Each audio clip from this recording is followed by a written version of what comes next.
Anna wyszła z domu wcześniej niż musiała. Poranek był chłodny i jasny. Jeden z tych, które wyglądają niewinnie, jakby nic złego nie mogło się wydarzyć. Na chodnikach było jeszcze pusto. Miasto nie zdążyło się rozpędzić. W oknach kawiarni paliły się pojedyncze światła, a szyby wieżowców odbijały pierwsze promienie słońca bez ciepła. Szła szybko i lekko, jakby jakaś myśl dodawała jej skrzydeł. To była nadzieja, która zrodziła się wczoraj.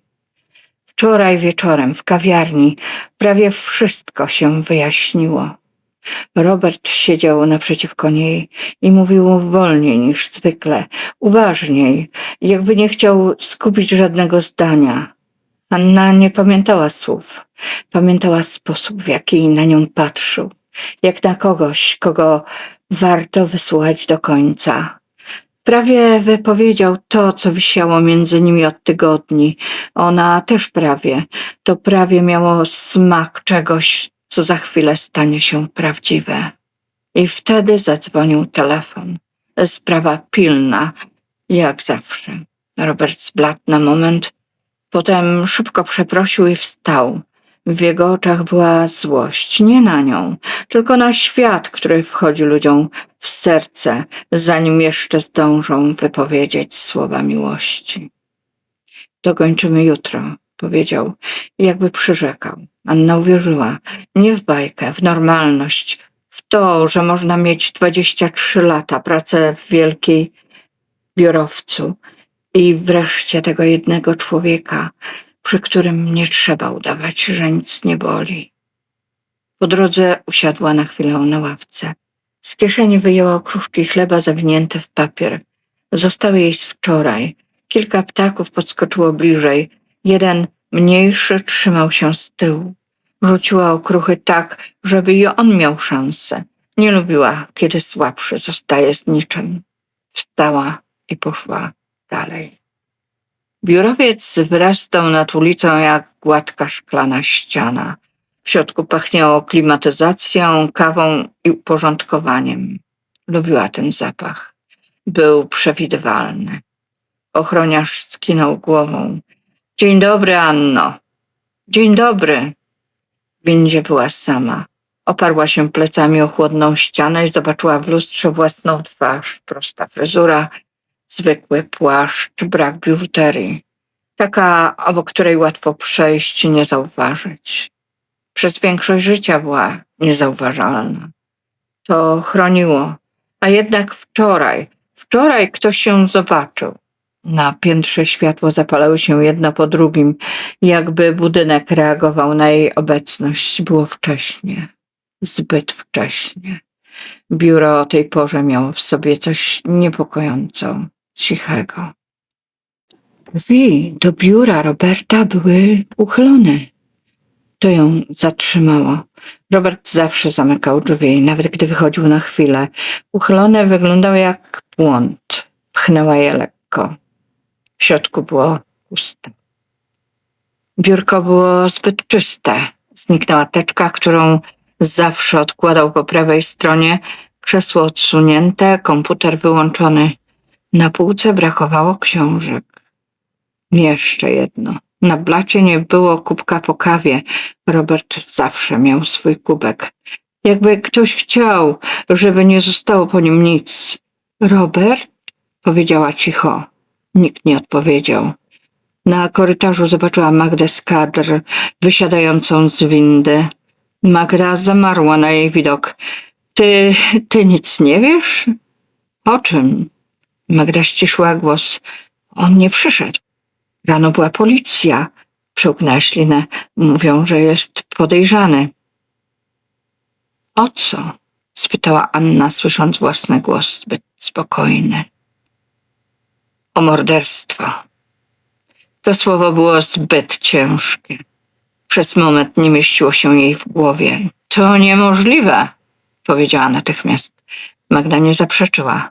Zarząd milczy. Mówią tylko, że ktoś z góry nie żyje.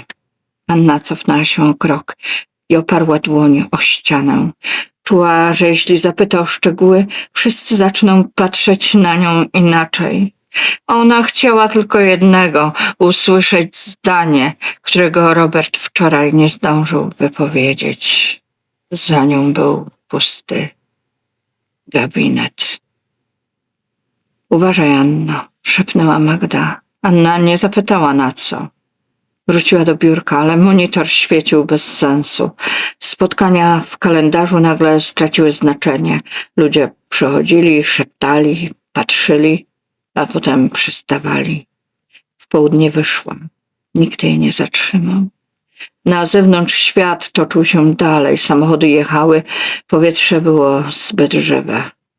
Po drodze znów zobaczyła ptaki. Tym razem nie miała okruszków. Zatrzymała się tylko na chwilę, jakby chciała sobie przypomnieć, że istnieją rzeczy proste. Głód, lot, dzień. W mieszkaniu było cicho. Usiadła w kuchni przy stole, nie zapalając światła. Patrzyła na własne dłonie. Jakby rano jeszcze trzymały coś kruchego, a teraz wydawały się. Pomyślała o swoim dzieciństwie, choć wcale nie chciała. W domu, w którym dorastała, nikt jej nie przytulał. Nie było słów: jestem z ciebie dumna. Był porządek, obowiązki, milczenie ciężkie jak zamknięte drzwi. Bardzo wcześnie nauczyła się, że lepiej nie prosić o nic. Sama tuliła się do snu. To zdanie pojawiło się w niej nagle, wyraźnie. Pamiętała, jak zwijała się w kłębek pod cienkim kocem i obejmowała siebie samą, żeby nie czuć pustki. Jeśli chciała przetrwać, musiała nauczyć się być dla siebie kimś. I dlatego, gdy dziś zabrano Roberta, właściwie gdy zniknął, odezwało się w niej coś starego. To nie był tylko strach. To była samotność, która wracała zawsze, kiedy świat przestawał udawać, że jest bezpieczny. Podeszła do okna.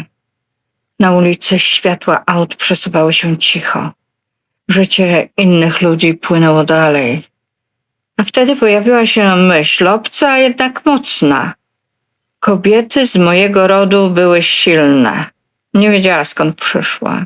Nie umiała powiedzieć, co znaczy ród, skoro całe życie czuła się, jakby nie należała nigdzie. Myśl jednak została. I Anna zrozumiała, że jeśli chce przeżyć to, co się właśnie zaczęło, musi znaleźć choć jeden ślad, jedną nitkę, która powie jej, kim jest. Nie po to, by zostać kimś innym, po to, by przestać być nikim. Anna miała 9 lat, kiedy została sama w domu.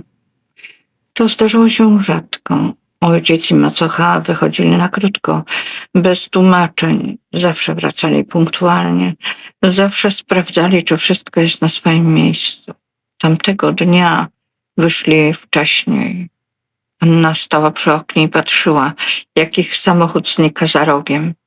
Dopiero gdy ulica znów stała się pusta, pozwoliła sobie odetchnąć. W domu zapadła cisza. Nowa, niegroźna, jakby ściany na chwilę przestały słuchać. Tego dnia nie miała planu. Myśl przyszła nagle, cicho jak szept. Muszę wiedzieć, kim jest moja matka. Ojciec mówił o niej rzadko i niechętnie. Zabrałem cię od niej, tak było lepiej. Nigdy nie tłumaczył dlaczego. Nigdy nie mówił, kim była, macocha nie pytała. Dla niej Anna była obowiązkiem, czymś, co trzeba wykonać.